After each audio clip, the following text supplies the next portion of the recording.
And another thing that's fuck all to do with anything. Look, what is he doing with his leg here? Is he trying to kick her, or does the actor have a cramp, or was that the best take you had? But the heads of several writers would look really good on my wall. Anyway, let's talk about Harper, my least favourite person and probably the worst written, although there's a lot of competition. Here's how he's introduced. The only thing we do have to, worry about is how are we going to spend our money? Let me guess. Little cottage by the lakeshore, white picket fence, dog, all the traditional mudfoot accessories. Not even close. I have one word for you two. Seraglio. Sir what? Seraglio. Slave girls and grapes. Unit guards. He's okay with sexually exploiting slaves. Now, maybe this was just trying to illustrate how far the world has fallen, that slaves are so casual and commonplace an idea, but it does little to really ingratiate Harper to us. Which is a problem exacerbated by the fact that he's a pretty annoying character in his own right, and also kind of racist. His sexual entitlement is cemented with Andromeda. Like I said, the whole shit made flesh thing was his idea, and his reasons for doing it were ostensibly just because he could. But he keeps trying it on with her and talking about how beautiful he made her, and it never really feels like a joke. Like, the show wants us to think it is. Oh, he created her, but she won't even sleep with him. Zany! And it comes off as just creepy. He gets jealous when Lover Worship turns up and seduces Andromeda. Actually, while we're talking about the misogynist undercurrents of Gene Roddenberry's Andromeda, it's worth mentioning that in that episode the other warship literally manipulates her sensors so she can't see the real him. And with regards Hunt, half the time he just overrides her with operational codes. Unlock all classified memory files. Authorization, Captain.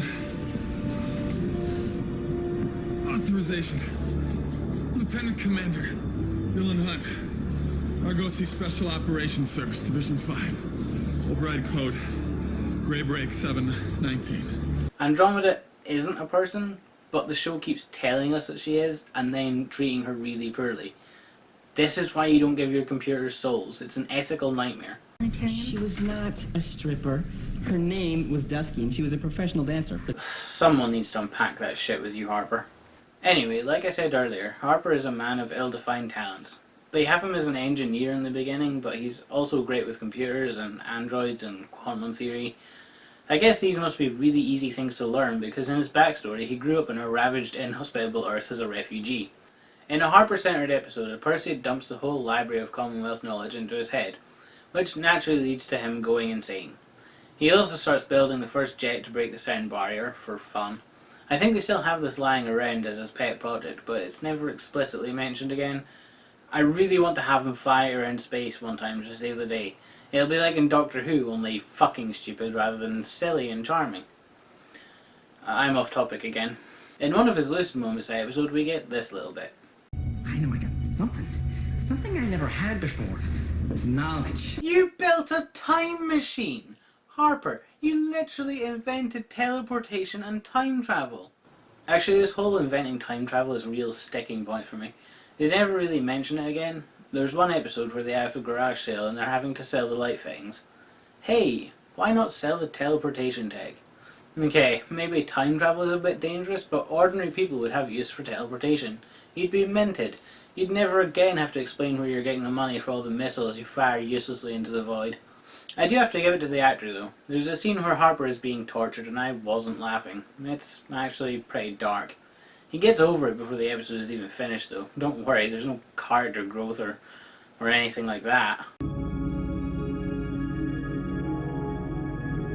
Are you trying to say that your religion is like being asleep? Because that's not a good thing.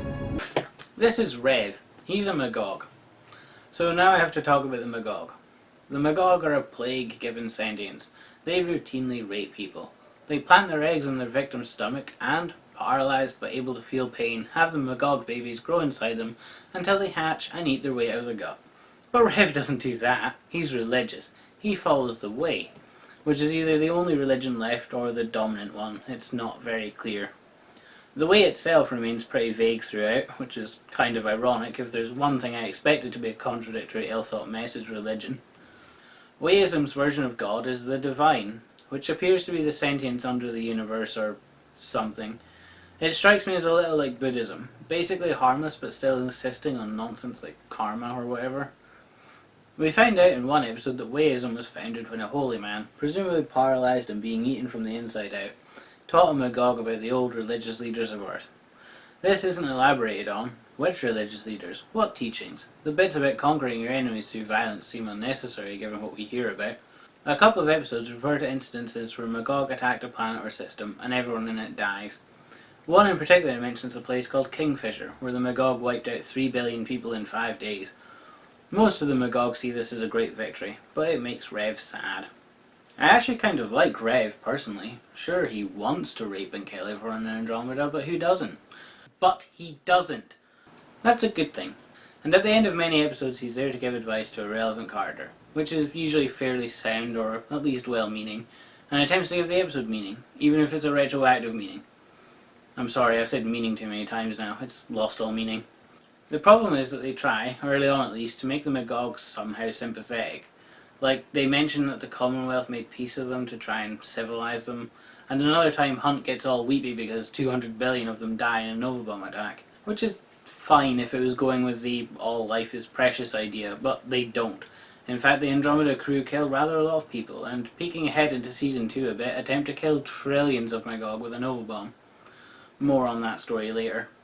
When you've described in great detail how horrible the Magog are as a collective, it's really hard to backpedal that, and actually it paints Rev as a lone freak. Even if a Magog founded Wayism, all the other Wayists we see are human. Or, well, this guy was an android trying to kill everybody. There is a Rev-centered episode that features another bout of bewildering stupidity that I want to talk about for a second. Genetic memory. These people have the memories of all their ancestors. The Hajira have genetic memory. They inherit memories from their parents? Arun, tell him what you told me about your great-grandfather's wedding day. Oh, Prabhu was so nervous that morning. He bit his fingernails until they bled. It had rained all night, and he was afraid the weather would keep the guests away. But when the day dawned warm and clear, Prabhu knew the divine had blessed his union with Sasha. And that night proved he was correct. The moon was rising in their window when they... I get the picture. Does that count as exposing a minor to sexual images? It sounds like it should. This raises all sorts of questions, none of which are explored.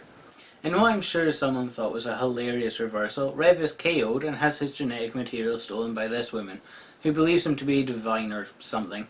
She wants his babies to eat their way out of her stomach, and they do. There's a montage of him caring for his brood as they mature, and the episode ends with him turning them into weapons. Granted to protect the village, but still. It's treated like a good thing because his kids have their mother's genetic memory now too, but they still have to be taught the way to be kept under control. It's pretty ugly if you think about it for too long. So I won't. Enjoy this tier Rev moment. I'm given to understand that your genetic material has become the foundation for an entire race of warrior priests. I'm intrigued. And perhaps a bit jealous. That's pretty much the only time Rev interacts with Tyr, actually.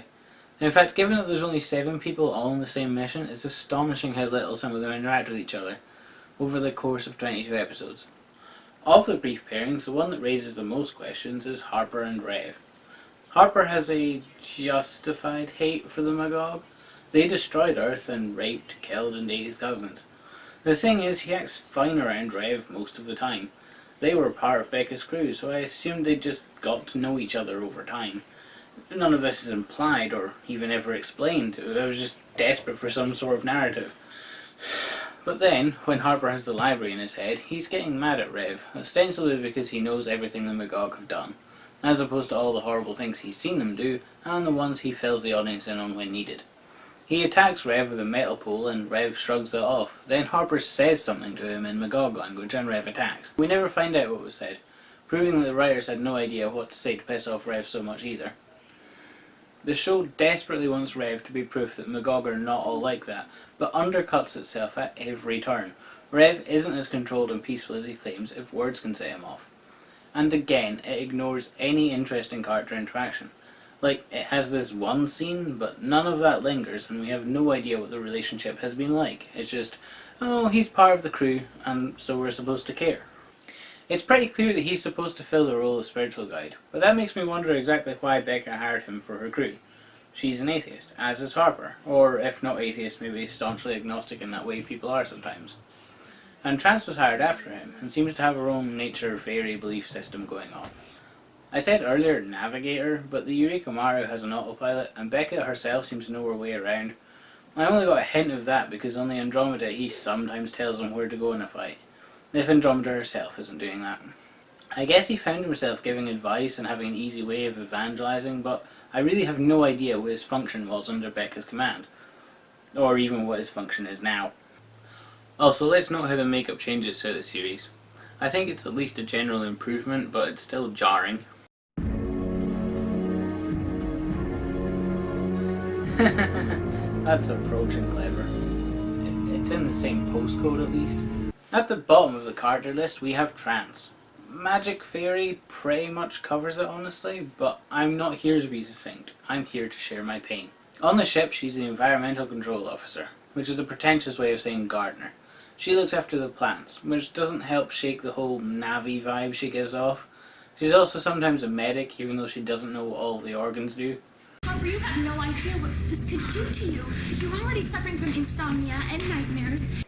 Or indeed what symptoms are. Insomnia is the inability to dream, which is part of healthy sleep. Therefore you cannot have nightmares and insomnia at the same time. In the second episode she dies, but then gets better almost immediately. I was really worried that this was because the Andromeda had Lazarus technology, but no, it's to do with her species. They have this big mystery about who Trance is, like nobody knows what species she belongs to or where her own planet is. She tells us that she was a thief at one stage, which makes me wonder why Becca hired her to look after the plants. The show keeps trying to build up the mystery, but I'll eat a bowl of my own shit if she's not the last of her kind. She's also psychic to varying degrees of plot convenience. Like, Hunt's been taken to a prison planet and the rest of the team are looking for him. Trance just points to the map and hey, turns out he's there. She can also predict the flip of a coin and wins a bunch of money at a casino. This is how she explains it. Precognition. You can see the future, can't you? That depends. On what? Well, there are all kinds of futures. I can... anyone can foresee any number of possibilities, all of which are constantly diverging. Contingencies arise, imperatives vanish, and all the while we tread our way through chaotic uncertainty, never knowing which of hundreds of possible realities we could find ourselves in. She's constantly dodging questions like this, even when people have figured it out. I have no idea why. In the same episode we also get this. It's kind of like the way you described the slipstream to me. You can't quite control what is going to happen, and there are so many different paths, but your intentions can help determine where you're going to end up. So, if you start with good intentions, you have a better chance of ending up with good. Which isn't really true at all.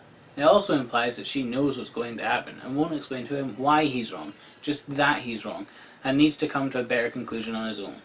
Which is condescending, unhelpful, and weird in light of all the times we have her behaving like a kid. Why am I the only one who attracts bullets? Oh, that's our high-guard ECM generators? They mess up smart bullets really bad. Trance! She can see all the possible outcomes, but is still naive in a lot of things. This will look even stupider when it's revealed that she's the last of her kind. Then there's fear and loathing in the Milky Way. Oh boy, this episode is a train wreck. So Trance and Harper are spreading goodwill for the Commonwealth, with flowers, when Gerontex, the rat guy from the pilot who killed Trance, takes them hostage. Harper, be careful. He has 2 loaded guns. You only have a bad temper. Aren't you dead? I got better. Well, fuck, it's just death. Happens to everyone every once in a while. Anyway, he takes them hostage with shot collars, and Harper makes some fairly explicit threats. Could you at least grab me a Sparky? You want a Sparky? Here.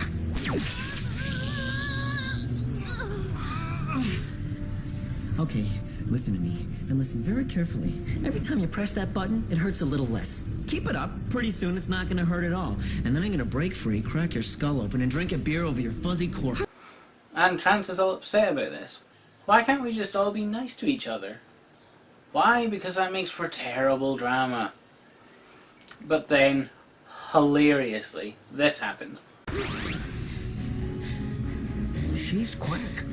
Very. I am so sick of this, you two. With your violence and your threats and your shooting stuff. Neither of you gets it, do you? There isn't enough love in the universe as it is, and you're both just helping to kill off what's left. So shape up! She threatens these two with guns. One of them is already her friend, and the other has killed her in the past, taken her hostage, and tried to kill her friend. And she's holding them at gunpoint to kiss and make up. Trying to sell as badass trances is just hilarious. Then it double backs on itself again. She ends the episode by giving the rat guy a flower because beautiful things can change the universe. This is confused further by the fact that that particular species of plant is very valuable. It's fairly apparent to me that they had little idea of the direction they were taking any of these characters, from tying up Hunt's morning arc before it started, to Harper's intelligence, and how Trance is a walking get-out-of-jail-free card. And this is what really kills the first season.